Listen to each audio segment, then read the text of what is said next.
لله رب العالمين الرحمن الرحيم مالك يوم الدين إياك نعبد وإياك السلام علیکم۔ علم حیاتیات کے مطابق ہمارا جسم دو مقاصد کے لیے بنایا گیا ہے۔ ایک ہے بقا یعنی اپنے آپ کو زندہ رکھنا، اور دوسرا ہے افزائش نسل یعنی جنسی عمل سے ایک نئے انسان کو جنم دینا۔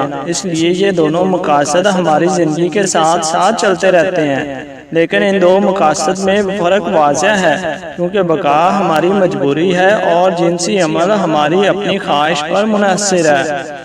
یعنی زندہ رہنے کے لیے جو کرنا پڑتا ہے وہ تو نہیں روکا جا سکتا، لیکن جنسی عمل کو روکنا اور اپنے نفسیاتی خواہشات پر قابو پانا اللہ تعالیٰ نے انسان کے اپنے اختیار میں رکھا ہے۔ لیکن جو لوگ اپنی نفسیاتی خواہشات پر قابو نہیں پاتے تو پھر انہیں ہر وقت گندے خیالات اور وسوسے آتے رہتے ہیں۔ لیکن اکثر لوگوں کے ساتھ یہ ہوتا ہے کہ وہ اس بات کو سوچنے پر مجبور ہو جاتے ہیں کہ ایسا بس ہمارے ساتھ ہی ہوتا ہے۔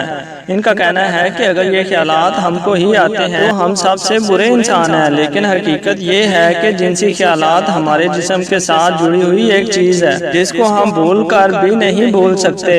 اگر یہ اتنا ہی برا ہے تو اس کو کنٹرول کرنے میں کیا برائی ہو سکتی ہے؟ اس کی برائی دماغی اور نفسیاتی طور پر ہم پہ اثر انداز ہوتی ہے۔ جب یہ خیالات ہمارے ذہن اور دل پر بھاری ہو جاتے ہیں، ہم بے بس ہو کر رہ جاتے ہیں، جس سے ہم کو بھاری نقصان ہوتا ہے۔ یہ ہم کو ایسے کام کرنے سے روکتا بھی ہے جس سے ہمارا فائدہ ہوتا ہے، تو یہ ہم کو ذہنی اور جسمانی طور پر منتشر کر کے ہماری زندگی میں بے شمار مشکلات لا سکتے ہیں۔ یہ جنسی خیالات ایک انسان کو تباہ و برباد کر دیتے ہیں۔ یہ خیالات جب ہم اللہ تعالیٰ کی عبادت کر رہے ہوتے ہیں تب آنے لگتے ہیں۔ تو ہمارے ساتھ کیا ہوتا ہے؟ آپ کے ذہن میں جب جنسی خیالات آتے ہیں تو آپ اس کو کیسے کنٹرول کر سکتے ہیں؟ اکثر و بیشتر ایسا ہوتا ہے کہ حالت نماز میں خشوع و خضوع نہیں رہتا، انسان کا دھیان ادھر ادھر بھٹکنے لگتا ہے، دنیاوی خیالات دل و دماغ کو گھیر لیتے ہیں۔ انسان بظاہر ارکان نماز ادا کر رہا ہوتا ہے مگر اس کی توجہ کہیں اور ہوتی ہے۔ نماز میں وسوسے یا دنیاوی خیالات کا آنا بہت عام ہے، اسی لیے رسول اللہ صلی اللہ علیہ وسلم نے فرمایا کہ میری امت سب سے پہلے جس شے سے محروم ہوگی وہ خشوع ہے۔ خشوع سے مراد وہ کیفیت ہے جس میں انسان کا دل الہی سے بھرپور اور لبوں سے ادا ہونے والے الفاظ کا اظہار اعضائے جسمانی سے بھی ہو رہا ہو، جسم کو کعبہ کی طرف اور دل لب کعبہ کی طرف متوجہ ہو۔ اگرچہ نماز میں دنیاوی خیالات یا وسوسوں کا آنا نماز کی صحت اور قبولیت پر کوئی اثر انداز نہیں ہوتا، یہ نماز کی عدم قبولیت یا رب العالمین کی ناراضی کا باعث بھی نہیں ہے۔ تاہم ان دنیاوی خیالات کو طول نہیں دینا چاہیے بلکہ فوراً جھٹک دینا چاہیے، اور جہاں تک ممکن ہو کوشش کریں کہ نماز میں خشوع و خضوع برقرار رہے۔ دنیاوی خیالات آنے کی صورت میں نماز کی تلاوت بلند آواز میں کریں، اس سے آپ کی توجہ خیالات سے ہٹ کر نماز کے الفاظ پر ہو جائے گی۔ مزید یہ کہ کچھ صورتوں یا آیات کا ترجمہ یاد کر لیں اور نماز میں ان کی تلاوت کریں۔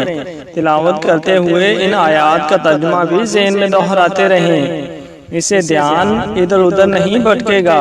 وسوسہ بیماری کی ایک قسم ہے جو کہ شیطان کے انسان پر حاوی ہونے کی وجہ پیدا ہوتی ہے، یا پھر نفس امارہ کا جب غلبہ ہو تب وسوسے آتے ہیں۔ اس لیے وسوسوں کا علاج ایمان کو قوی بنانے سے ہوگا، نیز شیطان کے راستوں کو کمزور بنانے سے علاج میں مدد ملے گی۔ آپ کثرت کے ساتھ نیکیاں کریں، اللہ تعالیٰ کی جانب رجوع کریں، زیادہ سے زیادہ ذکر، تسبیح اور استغفار کریں، نماز کی طرف لوٹیں اور اللہ کے سامنے گڑ گڑائیں۔ اللہ تعالیٰ آپ کی دعاؤں کو قبول فرمائے گا۔ اللہ تعالیٰ تو بندے پر بندے سے بھی زیادہ رحم کرنے والا ہے۔ وسوسوں کے علاج کے لیے مفید ترین ذریعہ یہ ہے کہ جب بھی وسوسہ آئے تو وسوسہ بالکل ختم ہو جانے تک اپنا ذہن کسی اور جانب متوجہ کر دیں۔ ابن جہار مکی رحمۃ اللہ علیہ سے پوچھا گیا کہ کیا وسوسوں کے علاج کے لیے کوئی دوا ہے؟ تو انہوں نے جواب دیا، اس کی بہترین دوا وہ ہے کہ آپ وسوسوں سے ذہن کو مکمل طور پر کسی اور جانب مصروف کر دیں، چاہے دل میں کچھ بھی خیالات آئیں، کیونکہ جب انسان وسوسوں کی جانب توجہ نہیں کرتا تو وسوسے کو ذہن میں قدم جمانے کا موقع نہیں ملتا۔ بلکہ کچھ ہی دیر میں وسوسہ ہوا ہو جاتا ہے۔ یہ بہت ہی مجرب نسخہ ہے، بہت سے لوگ اس کو اپنا کر کامیاب ہوئے ہیں۔ لیکن اگر کوئی شخص وسوسوں کے پیچھے لگ جائے اور وسوسوں کے مطابق عمل کرنے لگے تو پھر وسوسے مسلسل کے ساتھ آنا شروع ہو جاتے ہیں اور انسان کو پاگل بنا دیتے ہیں، بلکہ پاگلوں سے برا حشر کر دیتے ہیں۔ ہم نے وسوسوں میں ملوث بہت سے لوگوں کو دیکھا ہے کہ جب وہ وسوسوں کے پیچھے لگے اور ان وسوسوں پر کان دھرے تو وسوسوں نے انہیں شیطان تک پہنچا دیا۔ اگر کوئی وسوسوں کی بیماری میں مبتلا ہے تو اسے یہ بات ذہن نشین کر لینی چاہیے، اسے ذہن میں آنے والے خیالات کی وجہ سے بعض پرس کا سامنا نہیں کرنا پڑے گا، چاہے خیالات کتنے ہی گندے کیوں نہ ہوں، چاہے یہ خیالات نماز میں آئیں یا عام حالت میں، بشرطے کہ انسان ایسے خیالات سے نفرت کرے، ان کو ختم کرنا چاہتا ہو اور ان سے اپنا پیچھا چھڑانا چاہتا ہو۔ اس کی دلیل صحیح مسلم میں ہے۔ ابو ہریرہ رضی اللہ تعالیٰ عنہ کہتے ہیں کہ نبی کریم صلی اللہ علیہ وسلم کے کچھ صحابہ کرام آئے اور آپ سے پوچھا کہ ہمیں ہمارے دلوں میں ایسے تصورات اور خیالات آتے ہیں جو ہم میں سے کوئی بھی اپنی زبان پر نہیں لا سکتا، تو آپ صلی اللہ علیہ وسلم نے پوچھا کیا اسے بیان کرنے سے ناگواری ان میں اپنے دل میں پائی ہے؟